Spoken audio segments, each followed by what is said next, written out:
Bonsoir. Tout d'abord, nous tenons à remercier l'équipe de Format de nous avoir invités pour son accueil et pour l'organisation de l'événement. Merci également d'être aussi nombreux et nombreuses. Nous sommes ravis d'être parmi vous ce soir. Pour nous présenter rapidement, donc nous sommes Alain Rodriguez et Thomas Bizarri. Nous formons le duo Bizarri-Rodriguez. Nous nous sommes rencontrés durant nos études à Lyon, avant qu'Alain nous poursuive ici à Strasbourg, et moi-même à l'atelier de typographie à Lacan, à Bruxelles. Nous nous sommes ensuite rejoints à Paris, où nous avons commencé à travailler ensemble à partir de 2010. Nous partageons aujourd'hui notre temps entre notre pratique de graphiste et l'enseignement aux Beaux-Arts de Lyon et au Havre. Ok, vous m'entendez bien? Donc on commence. Donc dès le commencement, nous avons commencé à dessiner des livres. Si cela n'a jamais fait l'objet d'un statement ou d'une décision particulière, ce qui au départ s'est fait assez naturellement par goût et par intérêt, est devenu petit à petit une sorte de spécialisation ou d'identification à ce médium. Pour cette conférence, nous allons vous présenter notre pratique du livre en la confrontant à des objets conçus par d'autres et qui ont pu participer de près ou de loin à l'influencer, la structurer ou la questionner. Dans un flux continu et par un jeu d'ellipses totalement subjectif, se succéderont sans hiérarchie notre production et celle de ces autres, vous proposant ainsi une libre interprétation de ces mises en lien. Que ce soit par analogie formelle, conceptuelle ou encore typologique, ces ricochets permettront, en passant d'un objet à un autre, d'une idée à l'autre, de mettre en lumière des sujets et des formes qui nous intéressent et qui nous aident dans notre travail quotidien à développer des outils, des méthodologies de travail et plus généralement à définir notre écriture, notre identité. Nous décrirons librement ces objets à la manière d'une voix off. Nous en proposerons notre propre lecture avec le risque de potentiellement nous éloigner de leurs intentions initiales. Faire résonner ces objets ensemble, c'est aussi pour nous une manière de situer notre travail dans certaines continuités, dans certaines histoires, parce que l'on vient toujours après d'autres designers ou d'autres artistes. Les amitiés que nous avons tissées avec les objets que nous vous présentons ce soir nous ont permis de constituer un réseau avec notre propre travail, mais nous aurions pu en choisir une multitude d'autres. Voyez donc ici une tentative et non pas une formule, une proposition qui questionne l'exercice souvent compliqué de comment montrer son travail, une proposition qui, nous l'espérons, provoquera quelques surprises et découvertes. Product of Shorey Fesju est un catalogue d'expositions publié à l'occasion de l'exposition Invitation de Shorey Fesju à la Galerie nationale du jeu de paume à Paris en 1994. Artiste iranienne relativement confidentielle à cause de sa disparition précoce en 1996 à l'âge de 40 ans, il existe assez peu de publications sur son travail. Elle se fait connaître au début des années 1990 pour ce qui demeurera le fil conducteur de son œuvre, sa production dite noire, plus connue sous l'appellation de Product of Shorey Fesju. Vaste corpus composé d'objets divers dont ses dessins et peintures antérieurs à sa période noire, l'ensemble est obscurci partiellement ou en totalité par l'application d'un pigment noir. Ils deviennent ainsi de simples matériaux déchus de leur dimension esthétique première. Ceux-ci sont soigneusement inventoriés, rangés dans des boîtes, des bocaux, des cajots, des malles, emballés dans du plastique ou mis en rouleau. Plus rien n'est véritablement identifiable, si ce n'est que chaque élément porte une référence d'archive et acquiert le statut d'œuvre d'art sous la dénomination de Product of. Le catalogue, conçu par l'artiste elle-même, est un objet d'apparence modeste, mais dont la singularité et l'impressionnante présence se révèlent par la pauvreté et l'essentialité de sa conception. La couverture, simple carton ondulé, plié, renferme un cahier de 68 pages piqué à cheval et collé en troisième de couverture. La première page, muette et noire, laisse place à une page de titre sommaire. S'ensuit un défilement continu et ininterrompu de l'ensemble des pièces constituant l'œuvre de Fesju. Le flux d'objets est organisé par typologie et classé par numéro d'inventaire.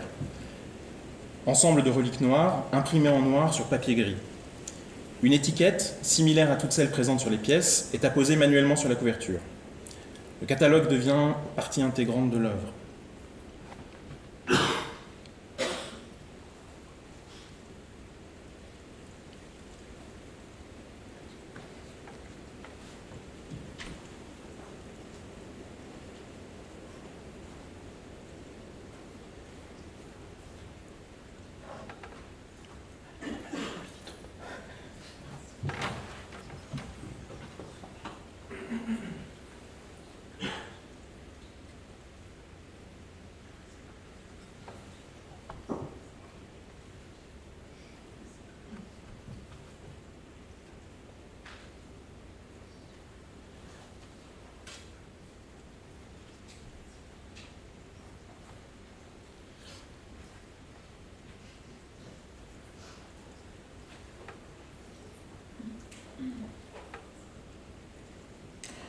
En 2019, Xavier Franceschi, qui est alors directeur du Vrac Île-de-France, nous propose de concevoir le catalogue raisonné de la collection.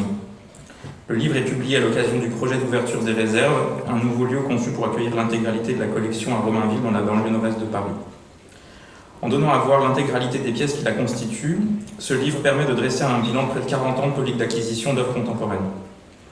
La conception d'un livre de cette sorte pose question par rapport à sa destination. Il constitue évidemment un outil pour les équipes, mais dans la perspective d'une diffusion à un public plus large, il était nécessaire d'augmenter le projet éditorial, de rendre le projet plus spécifique, de ne pas le restreindre à une structure trop institutionnelle ou trop académique. Lorsqu'il nous propose le projet, Xavier Franceschi a l'idée de donner la parole à 150 artistes, dont une œuvre figure dans la collection, et de leur demander d'en produire un commentaire pouvant prendre la forme de leur choix. Les 150 artistes sont choisis avec l'objectif de représenter toute la diversité de la collection, en termes de pratiques, de médiums et d'époque. Pour les quelques artistes décédés parmi les 150, il est décidé qu'une citation choisie fera office de commentaire posthume. Le livre constitue une somme qui sera donnée à voir selon différents prismes. L'exercice de la liste nous intéresse depuis longtemps, dans la mesure où elle génère des formes d'organisation et de mise en page particulières. Nous pensons bien entendu ici à Georges Perec.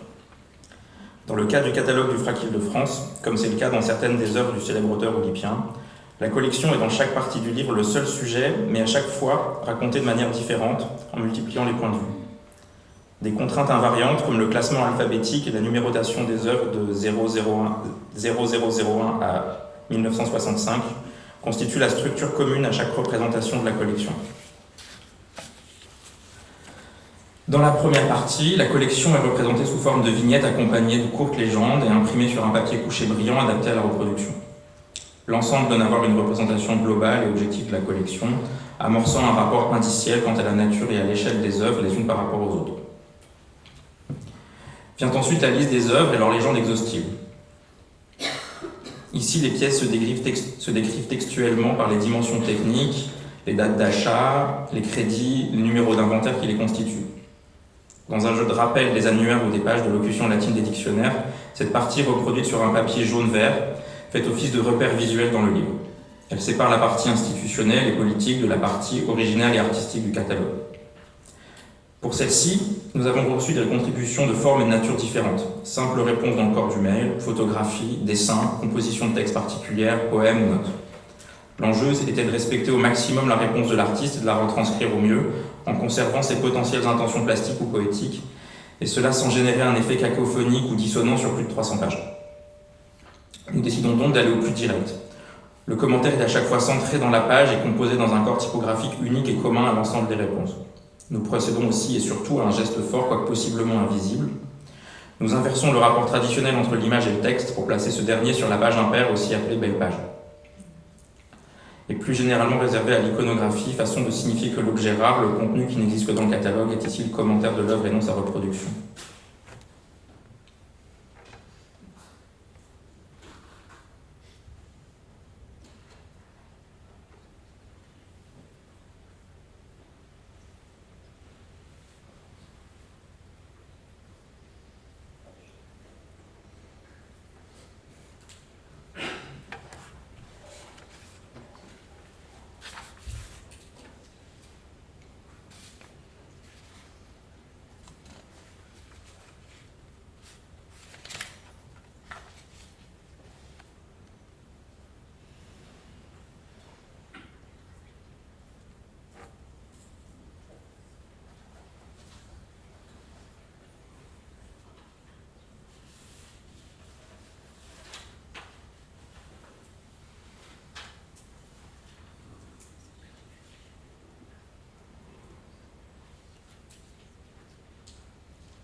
Dans la perspective de donner au livre une identité forte, et pour pouvoir penser la couverture, nous nous sommes rapidement posé la question de comment représenter une collection.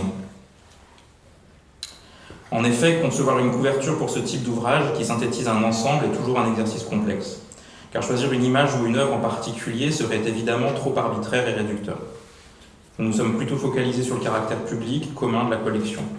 Par conséquent, qu'il fallait proposer ici un geste politique, être le plus transparent possible sur la réalité d'une collection d'État, d'un point de vue historique, économique, éthique.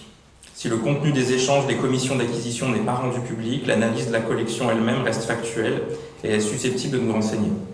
Nous avons donc demandé à l'équipe du FRAC certaines informations précises au sujet de la collection. Le détail des acquisitions des 4 directions depuis 1983, qui est la date de création des fonds régionaux d'art contemporain, le nombre d'œuvres en fonction de leur typologie, si elles ont été produites par des artistes travaillant seuls ou au sein de collectifs, la proportion d'artistes hommes ou femmes représentés, leur origine géographique et leur âge, le prix d'acquisition des œuvres, etc. En s'appuyant sur l'exhaustivité de ces données, chacun et chacune peut se faire son opinion sur une collection d'art public. Pour incarner et rendre lisibles ces données, nous avons dessiné un système de représentation graphique à la manière de ce que l'on pourrait qualifier de diagramme. Les 14 diagrammes obtenus se répartissent sur la couverture, la 4e de couverture et en début d'ouvrage sur un cahier liminaire. Pour véritablement rendre accessible cette objectivité sur la collection, nous avons décidé de placer la traduction des schémas sur le dos du livre. Ainsi, même rangé dans une bibliothèque, le livre reste transparent et ouvert sur son contenu.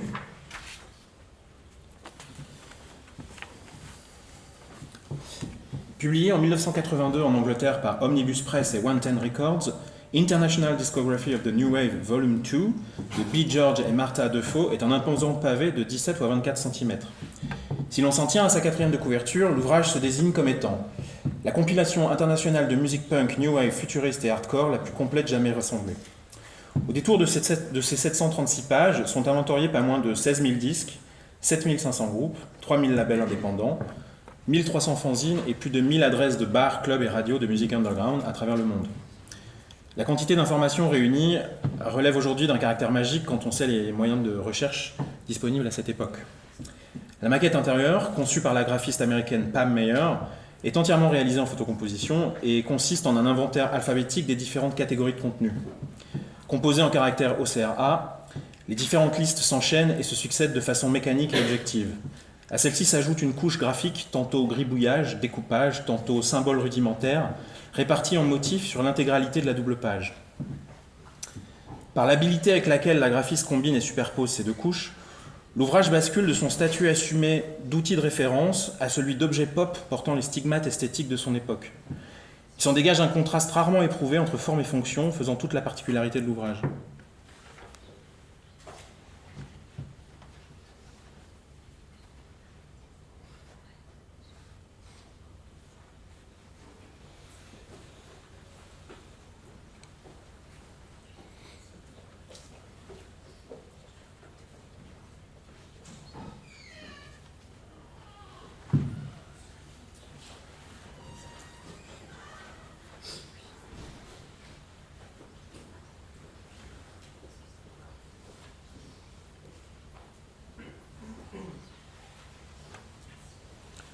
Show Titles de Stéphane Brugman est un livre d'artiste publié par Christophe Davier-Terry en 2017, ou plutôt pourrait-on dire une œuvre publiée sous la forme d'un livre. L'œuvre en question est une liste de titres d'exposition libre de droit et mise à disposition de qui pourrait en avoir besoin. C'est une pièce ongoing commencée par Brugman en 2000. En 2016, date à laquelle elle a été transmise à l'éditeur, elle regroupait pas moins de 2182 titres. Le livre, composé en Arial Black, dont le choix est indissociable de l'œuvre, déroule sur 160 pages à la manière d'un scroll et sur format portable la liste complète au moment de la parution de l'ouvrage.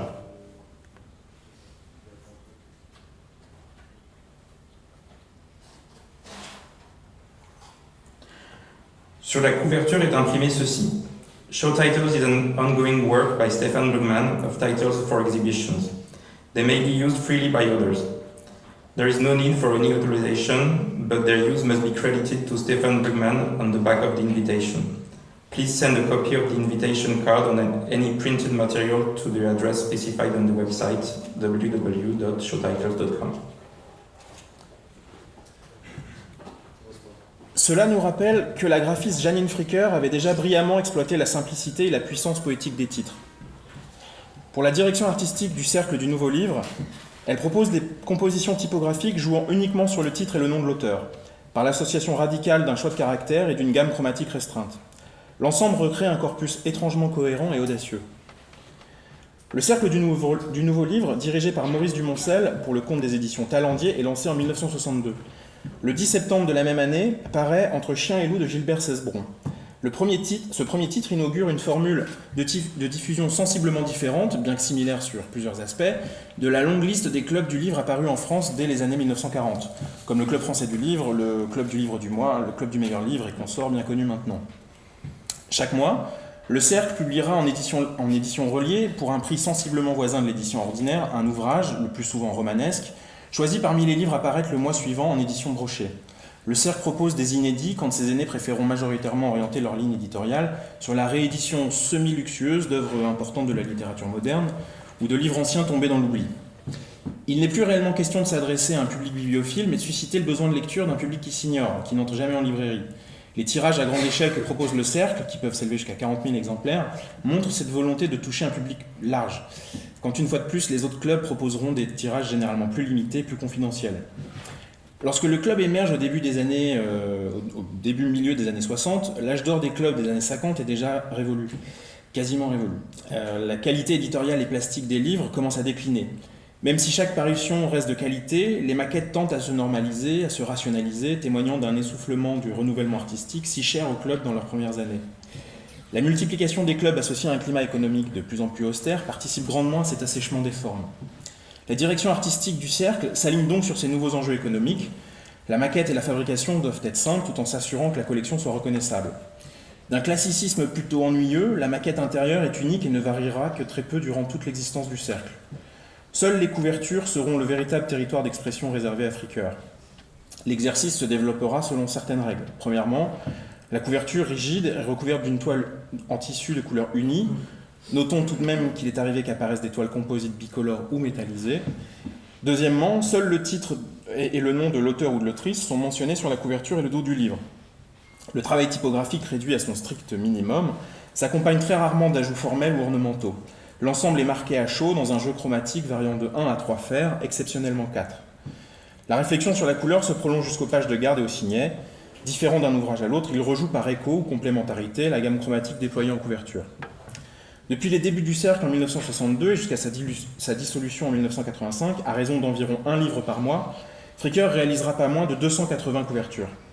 Par la pauvreté et le systématisme du principe graphique, se dessine un ensemble assez radical, et on a l'impression que Fricker joue avec l'idée d'un archétype, d'un livre rétinien. L'utilisation décomplexée et faussement naïve de la typographie est si frappante que les objets produits semblent vouloir s'extraire d'une exigence typographique propre à l'histoire des clubs, au profit d'un vocabulaire plus simple, plus accessible, moins intimidant. Il est étonnant de constater le paradoxe qui se dégage de cet ensemble. En effet, nous ne sommes pas face à la production la plus sophistiquée de Fricker, et pourtant ces couvertures résistent étrangement au temps. Pour certaines, il serait même compliqué de les dater, de les situer, dans une époque en particulier, tant elles résonnent avec certaines esthétiques contemporaines. Notons que la collection est également ponctuée de hors-séries thématiques intitulées Dossiers et dont voici un aperçu. Les titres, tout aussi évocateurs, sont traités avec la même énergie que le reste du catalogue. Ils se différencient tout de même par un format légèrement différent et parfois par la présence d'un ou plusieurs cahiers iconographiques.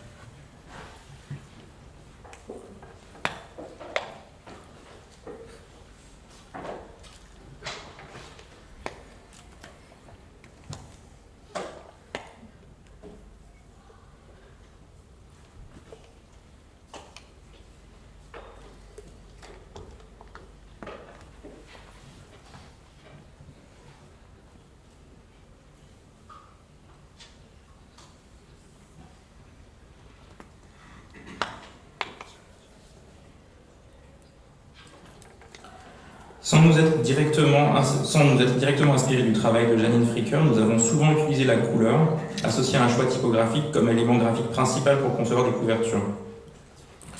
En l'utilisant comme un écho abstrait à son sujet ou comme un commentaire direct au contenu du livre, il est assez troublant pour nous de voir à quel point cette mécanique a pu développer une écriture spécifique pour la conception de couverture.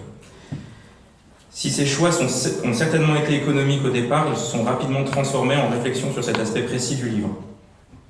La couleur devient un indice ou simplement une expérience sensorielle qui précède la lecture. En soulignant son volume, elle donne au livre une matérialité particulière, presque sculpturale.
L'exposition La couleur seule, l'expérience du monochrome, présentée au Musée d'art contemporain de Lyon en 1988, explorait la diversité des propositions artistiques autour des pratiques de la couleur et plus spécifiquement du monochrome. À l'occasion de la publication du catalogue dessiné par le studio BBV, alors composé de Rudy Bor, Michael Baviera et Peter Vetter, et dont vous voyez défiler les dernières pages qui documentent l'exposition, le peintre minimal abstrait suisse Gottfried Honegger dit que, je cite, « Le monochrome a de nombreux visages, de nombreuses significations et permet de nombreuses interprétations. Il peut représenter le mystique, l'intériorisation, la contemplation, l'imperceptible, l'indicible, l'infini éternel, la sensibilité pure, le rien. Ou la révolte, le refus, le rejet de la consommation, la réaction face à la surinformation, face à la pollution visuelle. Le monochrome peut être une hygiène esthétique face aux reflets mensongers, un défi au jugement et une défense face à la manipulation. Ou un espace où l'on peut donner libre cours à son imagination, une zone de pureté, de beauté, de bien-être, de concentration, de simplicité, d'essentiel, d'intégralité.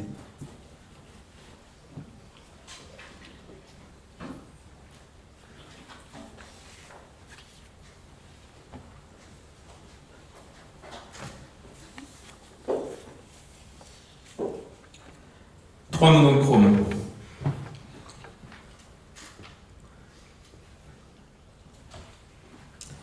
En 2014, Chocolate Factory de Paul McCarthy est dévoilé à la Monnaie de Paris et devient l'un des événements artistiques les plus importants de l'année. En marge de l'exposition, déjà fortement décriée, McCarthy installe place Vendôme Tree, immense sculpture gonflable dont la forme rappelle à la fois un sextoy et un sapin de Noël. L'opération provoque un tollé général, l'artiste est personnellement attaqué et l'œuvre vandalisée avant d'être finalement retirée. Sont alors remis en cause les conceptions d'espace public et de liberté d'expression. En contrepoint des réactions provoquées par l'œuvre de McCarthy, l'exposition fut aussi accompagnée d'une invitation faite à Donatien Gros à concevoir, en dialogue avec l'artiste, un programme de conversation autour des événements et des oppositions liées à Chocolate Factory et Tree.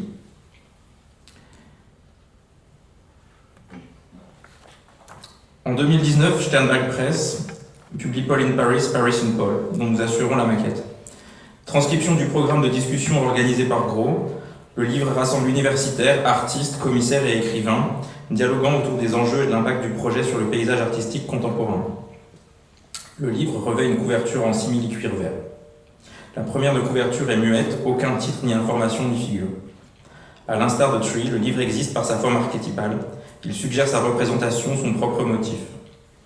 La surface neutre et abstraite se révèle alors comme une défiance, voire une provocation. En quatrième de couverture est collée une étiquette blanche sur laquelle est renseigné le contenu du livre. Le choix de l'étiquette, que l'on peut possiblement retirer, réaffirme encore la qualité sculpturale du livre. À l'intérieur, les conversations se développent dans une composition et un empagement plutôt classique. Un marque-page, à la façon d'une barre de chocolat, nous rappelle tout au long de la lecture les noms des intervenants et intervenantes participant au dialogue. Pour pouvoir parler du livre L'envers de la pupille d'Odile Marek, publié en 2021 par la Galerie Bernard Jordan, et plus particulièrement de sa couverture, il faut remonter à notre première rencontre avec l'artiste dans son atelier du 11e arrondissement de Paris. Le lieu est plutôt exigu. Sur l'ensemble des murs accrochés à hauteur d'yeux, les dessins en cours qui feront l'objet du catalogue. Il consiste pour la plupart à un recouvrement plus ou moins total d'une gravure du 19e siècle. Sur le mur du fond, trône seul un tableau rouge de dimension plutôt modeste. Impossible de se rappeler exactement ce qui est représenté, ni même si Odile Marek en est l'autrice ou s'il s'agit du travail d'un ou d'une autre peintre. Il ne s'agit pas d'un monochrome, ni d'une peinture abstraite, mais toujours impossible de déterminer ce qu'il représente. Peu importe, car seule la couleur compte. Un rouge puissant, un rouge lumineux, un rouge cadmium. L'ensemble des dessins présents sont noirs et ne font qu'accentuer la présence lumineuse du tableau. La fonction et la présence de ce rectangle chromatique est fondamentale dans la pratique de Marek, car il agit comme un pansement pour l'œil. Il sert à, je cite, « laver la rétine de la persistance du noir ». Les dessins sont donc exécutés dans un va-et-vient de l'œil entre le tableau rouge et l'œuvre en cours. La toile vermillon est une porte, un passage nécessaire pour voir et lire la complexité noire des dessins de Marek.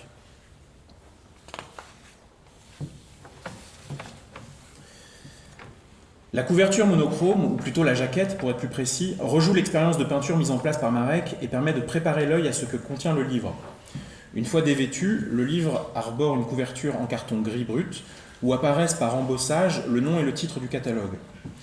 L'objet, tout en nuances de gris et de noir, rappelle la minéralité de l'œuvre en présence. La mise en page intérieure est simple. Un dessin imprimé en noir sur les pages impaires et son numéro d'indexation imprimé sur la page paire suivante.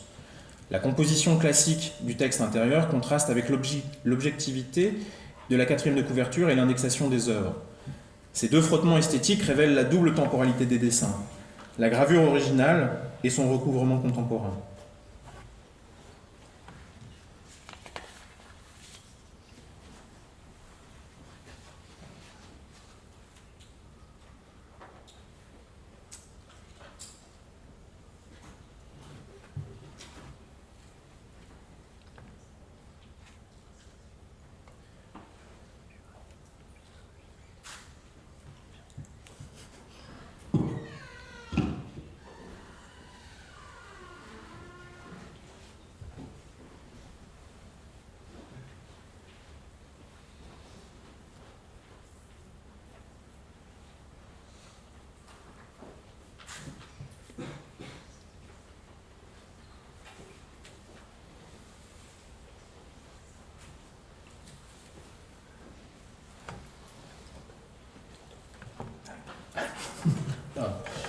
Les trois livres qui constituent l'ensemble Volumes de Joran Lampert, publié par Christophe Davietteri en 2017, sont entièrement blancs.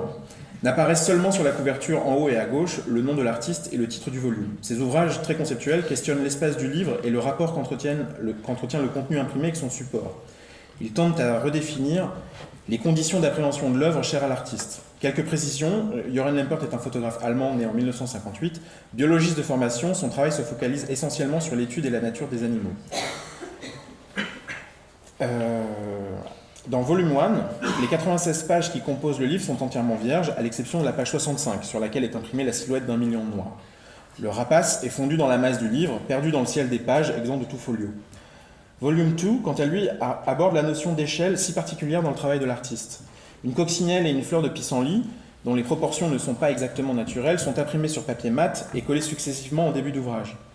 Ici, les photographies ne s'intègrent pas au livre. Les vignettes reproduites à l'échelle des tirages originaux transposent l'espace de l'atelier de Lampert dans le livre. Collées partiellement, elles présupposent la possibilité d'un réagencement, d'un autre assemblage.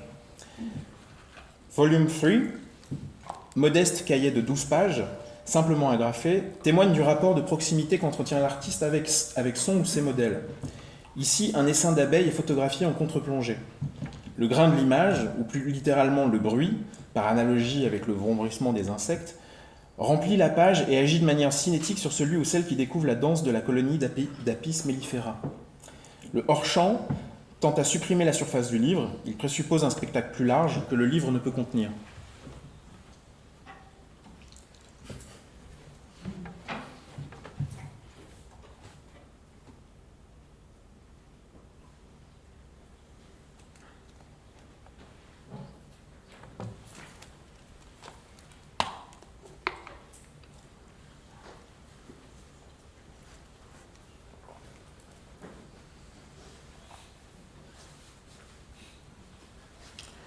Encore un monochrome. Transcript 4h44 minutes 14 secondes, publié en 2019 par la maison d'édition milanaise Humboldt Books est la mise en livre du film Lithuania and the Collapse of the USSR du réalisateur et pionnier du cinéma expérimental Jonas Mekas.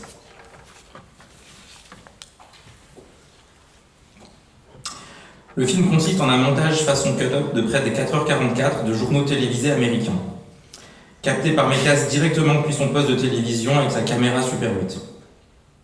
Il enregistre sur plus de 3 ans tous les programmes qui concernent le processus insurrectionnel qui a vu la chute de l'Union soviétique et l'accession à l'indépendance de la Lituanie. L'essentiel du film se compose d'échanges entre politiciens et journalistes américains sur des plateaux de télévision, d'extraits de reportages souvent commentés, ainsi que de toutes sortes de résidus publicitaires qui entrecoupent l'ensemble.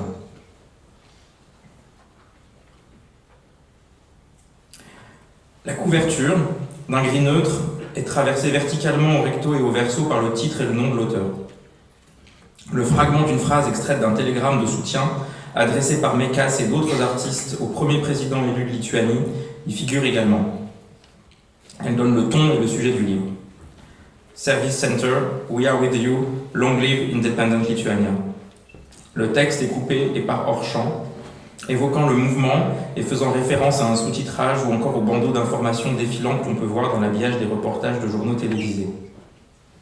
D'une certaine manière, la couverture amorce de façon indicielle la traduction du film en livre par le transfert des codes d'un médium à un autre.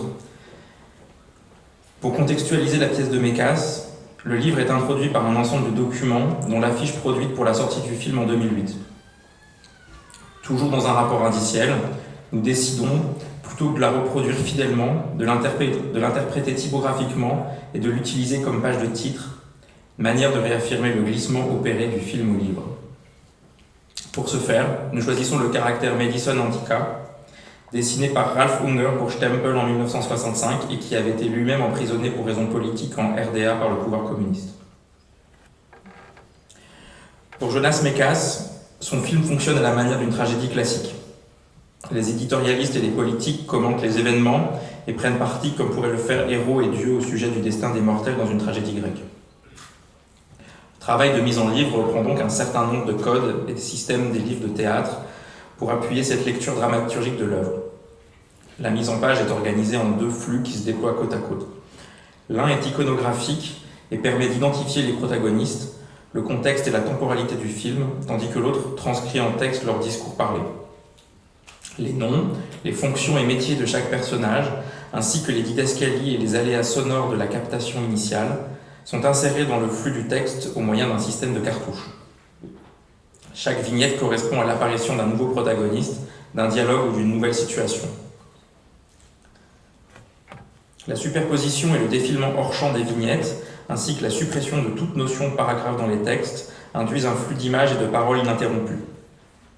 Le générique du film est également rejoué et prend la forme d'une galerie de portraits. À la suite de la transcription du film, on trouve une séquence d'images tirées du film et agencées par Mekas lui-même selon un editing précis. Organisée en double page comportant chacune 4 images extraites des 4 parties qui constituent Lithuania and the Collapse of the USSR, elles rendent compte de la plasticité du film et des différentes typologies du matériau télévisuel qui le constitue. Génériques d'émissions, jingles publicitaires, images de manifestations et de slogans captés dans la rue en Lituanie ou de moments protocolaires dans les lieux du pouvoir politique. En fin d'ouvrage, Transcript 4h44 14 secondes propose pour la première fois la traduction en langue lituanienne du contenu du film. Le livre rend accessible a posteriori aux citoyens lituaniens l'histoire et le commentaire politique américano-soviétique sur les événements qui ont mené à l'indépendance de leur pays.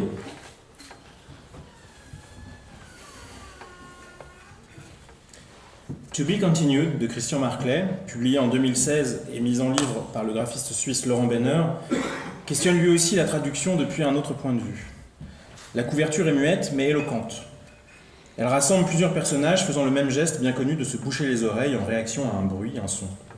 Sans dire un mot, l'artiste annonce avec dérision le projet du livre.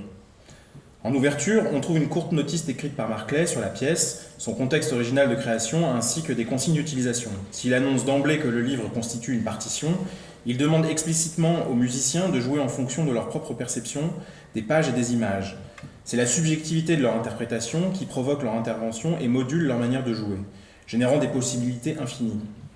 Le livre consiste exclusivement en un collage d'éléments prélevés dans des bandes dessinées d'origine variée. Leur spatialisation dans la page, leur juxtaposition, génèrent une forme de séquence continue qui traverse tout le livre. Le titre, To be Continued, sous-entend que l'œuvre pourrait être poursuivie, que le protocole de montage qu'elle propose est potentiellement illimité. Mais on peut aussi penser qu'il s'agit d'une invitation faite au lecteur à s'en saisir et à se l'approprier. To be Continued se consulte autant comme une œuvre graphique que comme un outil performatif. C'est ici l'acte de traduction par le lecteur-musicien qui est générateur de l'œuvre, et non une œuvre préexistante qui est adaptée et transcrite en livre.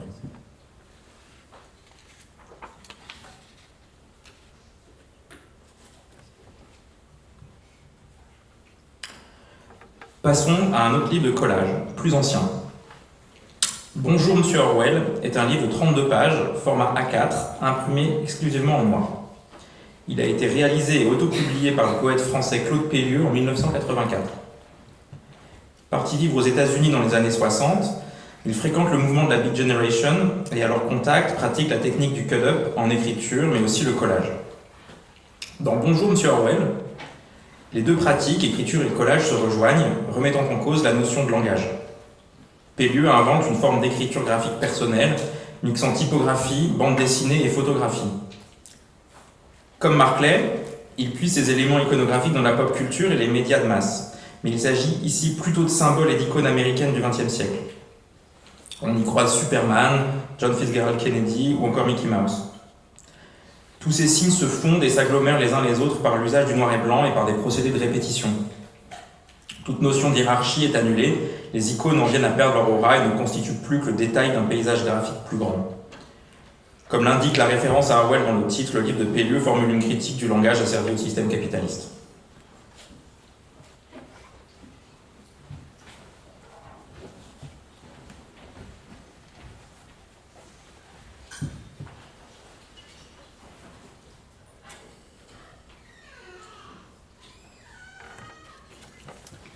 Depuis 2021, année de notre rencontre, nous travaillons régulièrement avec l'artiste David Douard.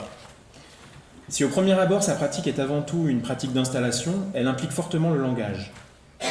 Dans ses pièces, la matière textuelle circule littéralement comme un flux, une énergie. Celle-ci s'incarne en s'affranchissant des normes sociales de l'écriture par des formes venant du graffiti ou des réseaux sociaux. Le catalogue, OT Lullabies, revenant sur 2 expositions présentées successivement au FRAC Île-de-France à Paris et à la Fondation Serralves à Porto au Portugal, marque le point de départ de notre collaboration. Le projet est plutôt institutionnel et adopte une structure éditoriale classique, regroupant en début d'exposition un essai et un entretien. Le catalogue est construit selon une structure en miroir, avec le même nombre de pages pour chacune des 2 expositions et réparti de part et d'autre d'un cahier central jaune fluo sur lequel sont reproduits des collages préparatoires. La maquette assume cette fonction de monstration objective et s'attache à présenter le plus frontalement et le plus simplement possible les espaces, les couleurs, les vues d'ensemble et le détail des œuvres. Organisé en séquences, le catalogue propose une plongée immersive dans les expositions et une expérience visuelle muette de toutes les genres. En contrepoint de l'objectivité des pages, la rigueur des marges et la mise en page sont contaminées par un texte énigmatique.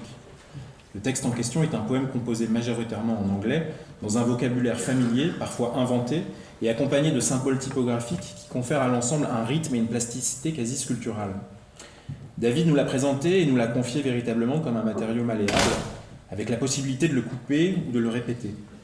Cette poésie n'a ni début ni fin, elle circule librement dans le livre. Imprimée en argent, elle recouvre les images, infiltre les marges. Elle est coupée par la page et se perd dans le pli du livre, impliquant un champ infini. Elle est composée dans le même corps et la même typographie que les autres textes, les plaçant ainsi au même niveau. À travers cette utilisation du texte, il s'agissait pour David comme pour nous de parasiter la fonction d'archive du catalogue, de lui donner un statut hybride, que le catalogue institutionnel puisse aussi être le support d'un jet de plastique qui prolonge l'expérience de l'exposition.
Pour le poète et plasticien Henri Michaud, l'écriture constitue aussi une remise en cause du langage et des conventions sociales de l'écriture.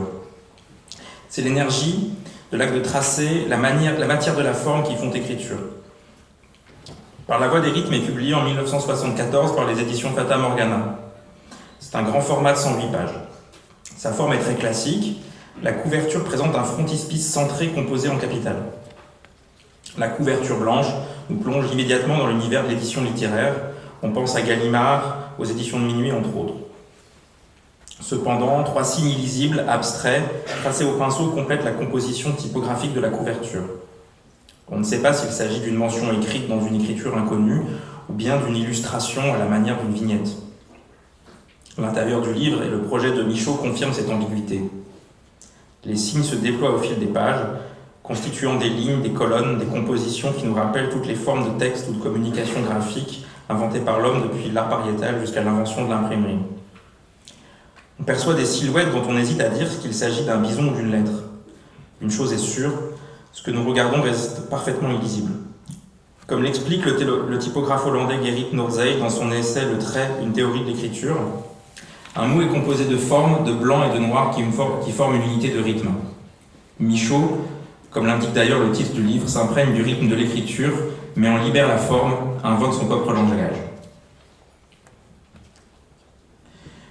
Dans une citation tirée d'un catalogue publié par le Musée d'Art moderne de Paris en 1961, il dit « Ne voit-on pas que je peins pour laisser là les mots, pour arrêter la démangeaison du comment et du pourquoi ? Ce n'est pas que je veux, c'est parce que je veux qui doit m'arrêter, mais ce qui tente d'arriver malgré moi. Je secoue ce qui n'est pas définitivement stable en moi et qui ainsi va pouvoir, qui sait, partir d'un mouvement soudain, neuf et vivant. »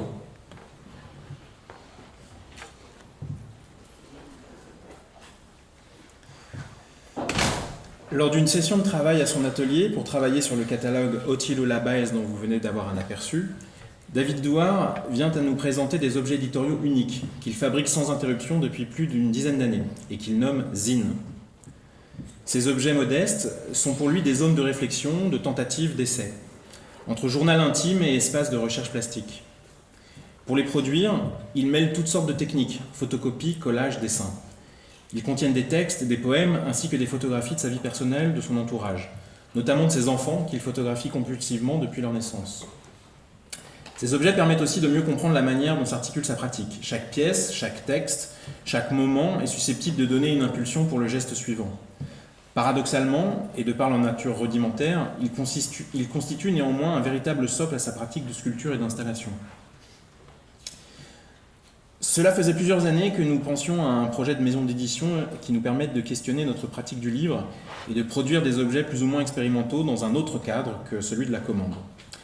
Le corpus des zines s'impose à nous de manière évidente comme le sujet d'une publication.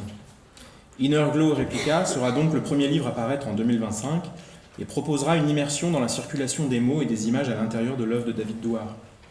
Il traduira l'énergie contenue dans ces zines et collatérale à sa pratique d'exposition, comme un fanzine jamais terminé, toujours ongoing.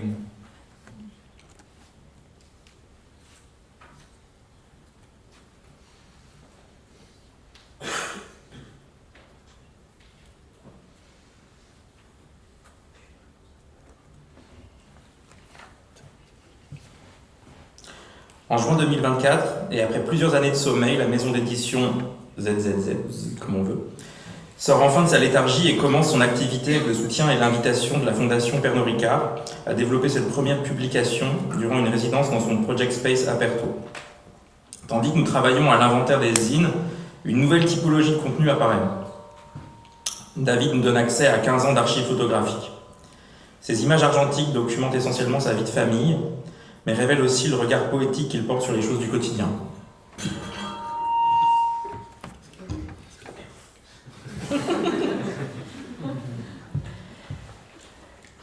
Comme aboutissement à cette résidence, nous décidons de concevoir un énième zine, constitué uniquement de ses photographies et d'un poème. Pensé comme un préambule au livre à paraître, autant qu'un témoignage du moment de sa conception, ZZZ0 révèle un point de vue inédit, la porosité affirmée entre la production d'œuvres et le cercle intime de l'artiste. Mais ce que vous voyez à l'écran ne constitue pas le tirage original. Une fois les publications produites, David nous propose d'en récupérer une partie pour les sérigraphier, comme pour leur donner une autre voix et les fondre dans un cycle sans fin, là où les formes sont toujours en mouvement, là où tout s'entremêle dans un jeu perpétuel de superposition. Enfin, nous terminerons cette présentation comme nous l'avons commencé, par un emprunt, avec un peu de poésie de David Douard justement. J'ai mis un peu d'ambre gris sur moi ce matin, senteur de baleine oubliée. Sur mon pull au ciseau, troué, déchiré, un jean sans ceinture et un gros sweat coupé. Me suis aussi fait des chaussures pour la démarche de chevalier. Poncé le cuir de mes docks pour en faire sortir les fers. En marchant, je me suis dit qu'il fallait savoir danser avec les ondes des langages oubliés. Et aimer les dessins que font les racines sur les bitumes cassés. Ça donne un rythme, ça ancre la danse immobile. Je me suis dit que j'aimais ça, les craquelures, les choses qui poussent en sourdine et qui ne disent leur absence. Loin de la vitesse du monde, avec l'élégance d'être oublié, du regardeur désenchanté.